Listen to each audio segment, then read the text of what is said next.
Deus vai colocar você em lugares que vai te preparar para o cumprimento da promessa de Deus.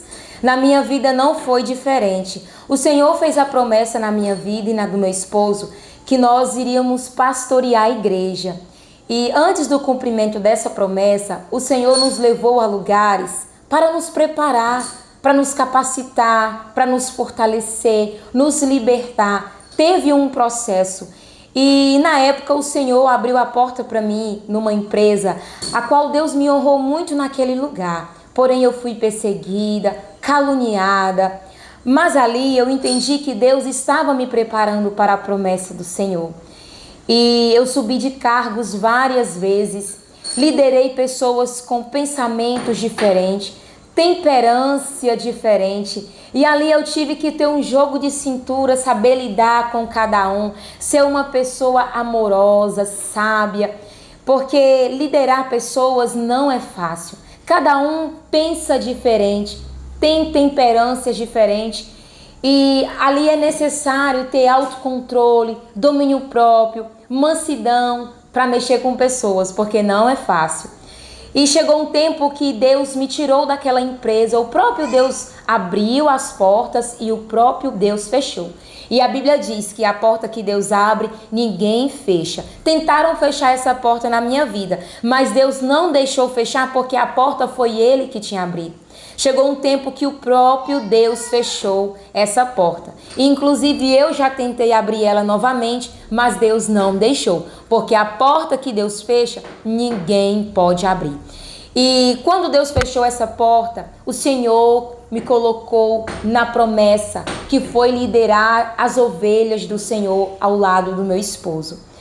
E ali eu entendi o porquê que eu precisei passar por aquela empresa, por aquela experiência. Hoje, eu e meu esposo estamos liderando pessoas, cada um tem um pensamento diferente, sentimentos diferentes, e é necessário ter sabedoria, ter mansidão, ter amor, tranquilidade, entender o pensamento de cada um. Fácil não é. Eu digo para você que a tarefa mais difícil é liderar pessoas. E o Senhor, ao longo do tempo, foi nos preparando, foi nos capacitando. Deus, Ele faz a promessa na sua vida e vai ter um processo que você vai precisar passar.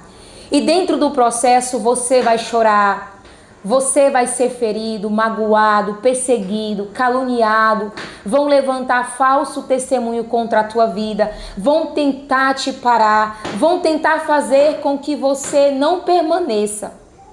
Mas o cumprimento de Deus vai acontecer na sua vida, porque foi Deus que te chamou.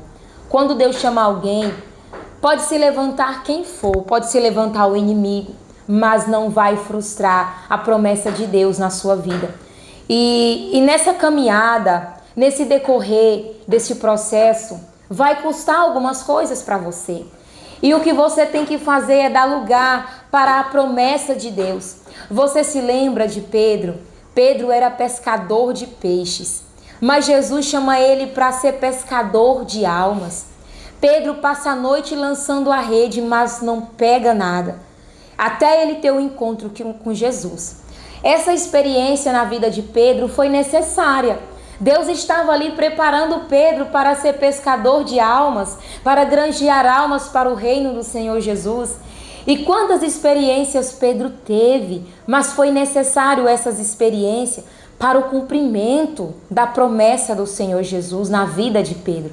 E na tua vida não é diferente. O Senhor fez promessas na sua vida e Deus vai te levar por caminhos que você vai chorar, você vai sorrir. É necessário, porque Deus está te preparando, te lapidando, te transformando, forjando o seu caráter, tirando os carrapichos, tirando aquele velho homem, aquela velha mulher e tornando uma nova criatura em Cristo Jesus.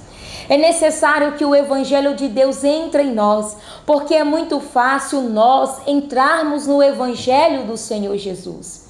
Mas não é fácil deixar que o Evangelho entre dentro de nós. O Senhor, Ele precisa preparar cada um de nós, tirar tudo aquilo que não pertence ao Senhor. Porque cuidar de pessoas não é ferir, não é magoar, não é perseguir, não é caluniar, mas sim amar. Assim como Cristo nos ama, assim como Cristo ama a igreja, nós precisamos fazer como Jesus nos ensina dentro da palavra. E o Senhor te levará a lugares. E não falo tão somente de vida espiritual. Eu falo de casamento, eu falo de convivência com os seus filhos, com a sua parentela, de convivências com pessoas lá fora. Eu falo também na tua vida financeira, em todas as áreas da sua vida. O Senhor te levará a lugares para o cumprimento da promessa de Deus. E você só precisa aceitar o chamado, você só precisa dar lugar para o Senhor, aceitar e viver o processo. Você não vai morrer dentro do processo. Deus não vai deixar você sozinho no campo da batalha. Em todo tempo o Senhor vai estar do teu lado, te ajudando a vencer, a superar. Em nome de Jesus, Ele estará com você e o destino final será o cumprimento da promessa de Deus na sua vida. Amém?